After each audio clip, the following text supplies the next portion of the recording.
Halo, salam saudaraku yang terkasih. Saat ini kembali lagi kita merenungkan kebenaran firman Tuhan pada pagi hari ini. Yang sebelumnya kita akan berdoa. Kita mulai.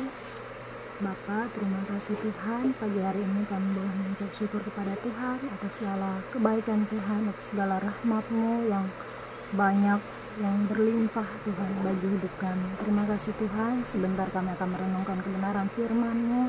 Berikan kami hikmat kebijaksanaan Tuhan Yesus, agar kami boleh mengetahui isi hatinya Tuhan dalam hidup kami, dan kami boleh dapat ditegur lewat kebenaran firman-Mu pada pagi hari ini. Dalam Yesus kami berdoa. Haleluya. Amin.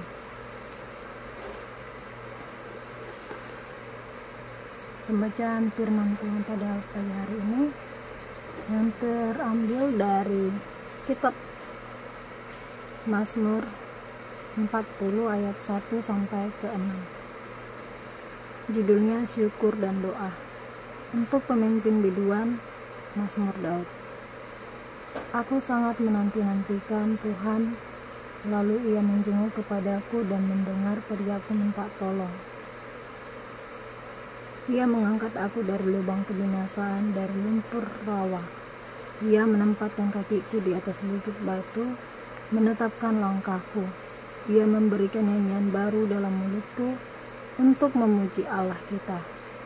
Banyak orang akan melihatnya dan menjadi takut, lalu percaya kepada Tuhan.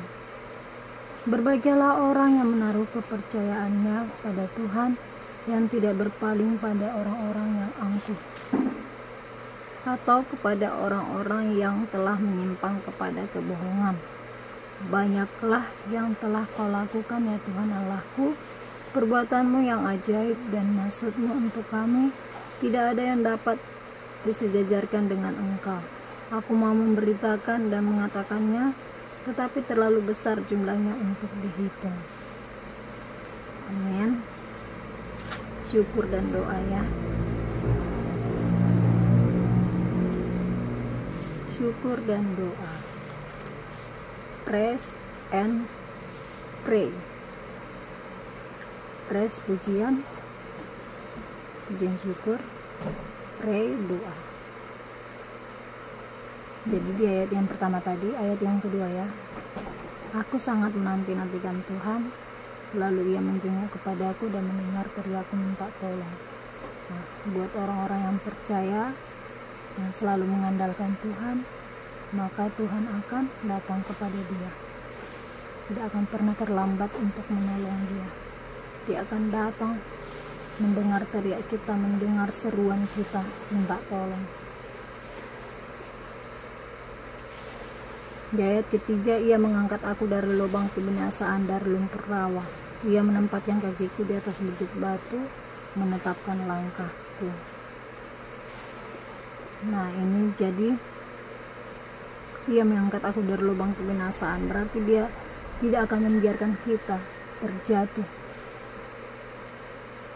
kepada lubang kebinasaan katanya ya.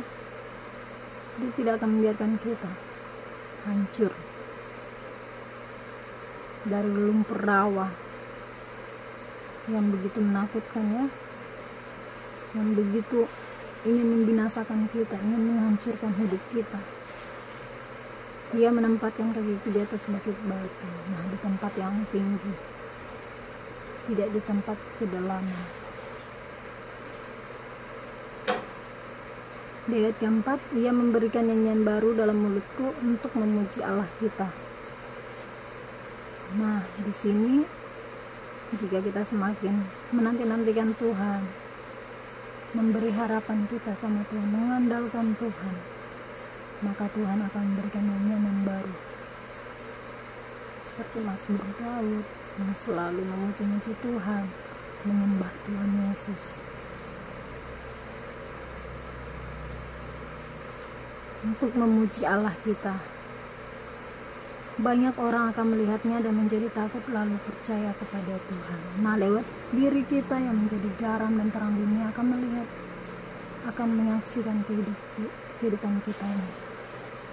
Ini di ayat keempat ini ya, Bisa kita baca dari Mazmur 96 ayat 1. Kita bisa buka dulu Mazmur 96 ayat 1.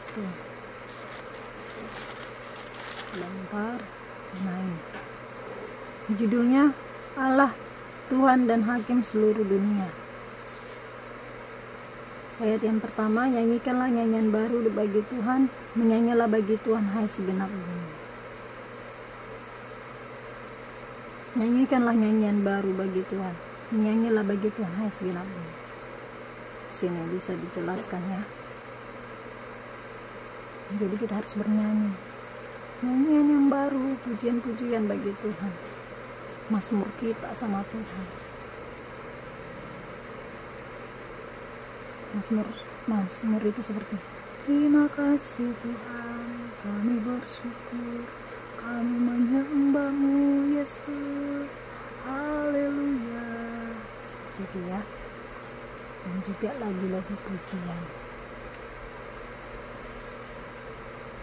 Dan semua akan merasa takut ya, semua orang akan takut dan menjadi percaya sama Tuhan. Nah, itu suatu keajaiban dalam diri kita yang memberikan kesaksian kepada semua orang.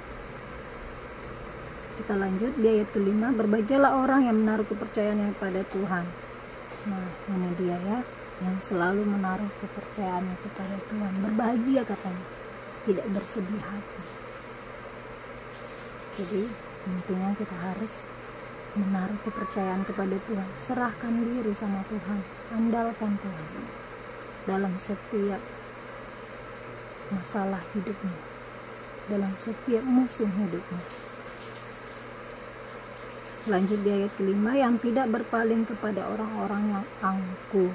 Nah, orang-orang yang angkuh ini semua seperti orang-orang sombong.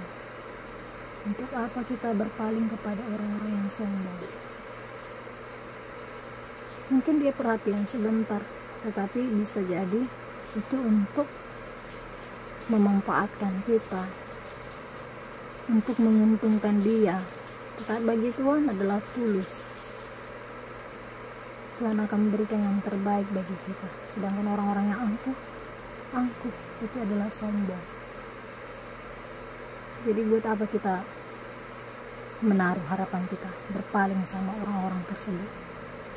Itu sama juga dengan orang-orang fasik ya, seperti yang kita baca pada yang sebelumnya kemarin. Jadi kita nggak usah menaruh harapan kita berpaling sama orang-orang yang angkuh. Dan lanjut, atau kepada orang-orang yang telah menyimpang kepada kebohongan. Nah, ini sama saja ya.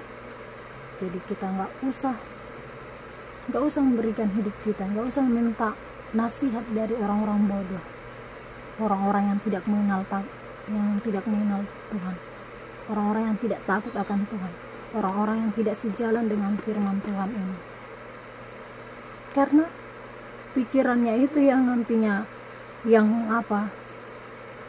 diandalkannya ya menurut dia, tetapi belum tentu menurut firman Tuhan itu sesuai benar. Jadi itu dia ya. Dan yang ayat yang ke-6, banyaklah yang telah kau lakukan ya Tuhan Allahku, perbuatanmu yang ajaib dan maksudmu untuk kami. Nah, ini dia hasilnya. Jadi banyak yang Tuhan telah perbuat. Jika kita sudah mengundang hadiratnya dalam hidup kita, maka Tuhan akan selalu bekerja dalam diri kita. Dalam setiap badai hidupmu, serahkan sama Tuhan.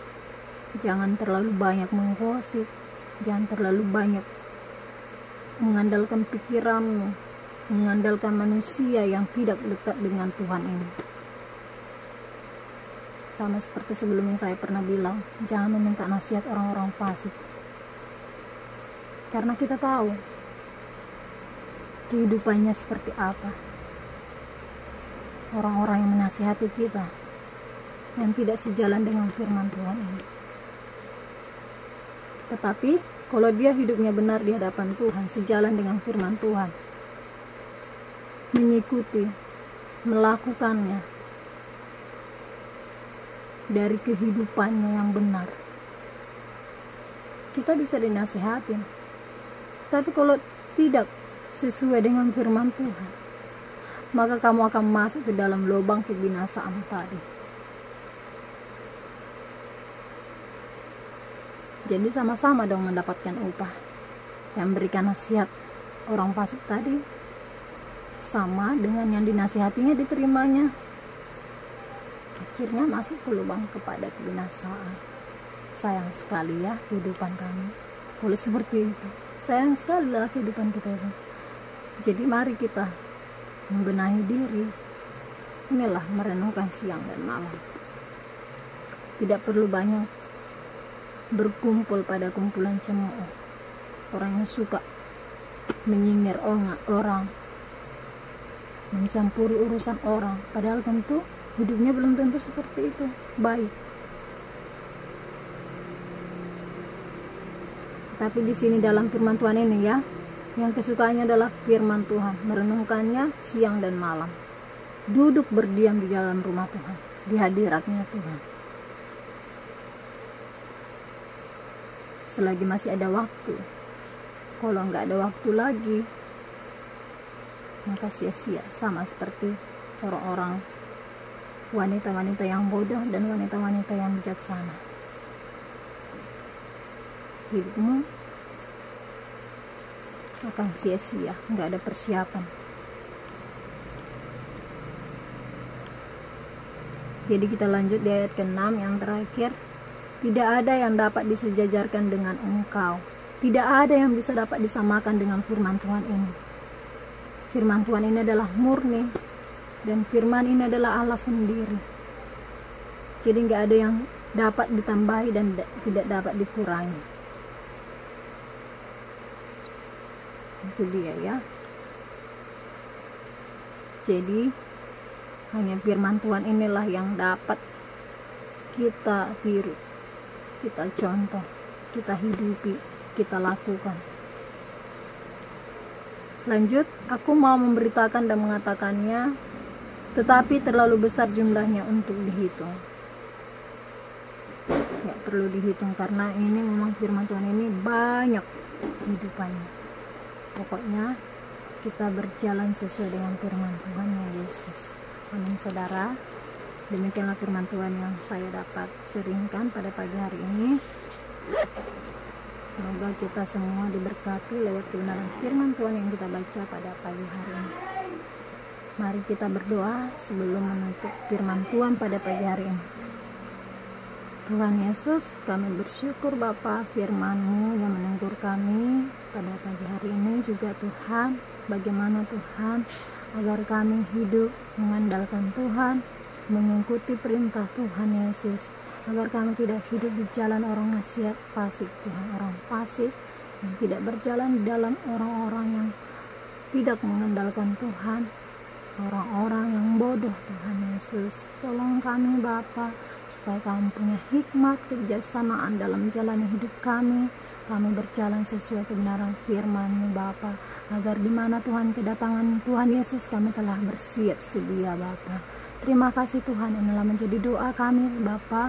Kami serahkan kehidupan kami selama-lamanya Bapa. Kami terima Engkau sebagai juru selamat kami Tuhan. Di dalam nama Tuhan Yesus kami berdoa. Haleluya. Sama-sama kita katakan amin. Shalom saudaraku yang terkasih. Sampai jumpa di besok hari. Kita akan merenungkan kebenaran firman Tuhan setiap harinya. Shalom.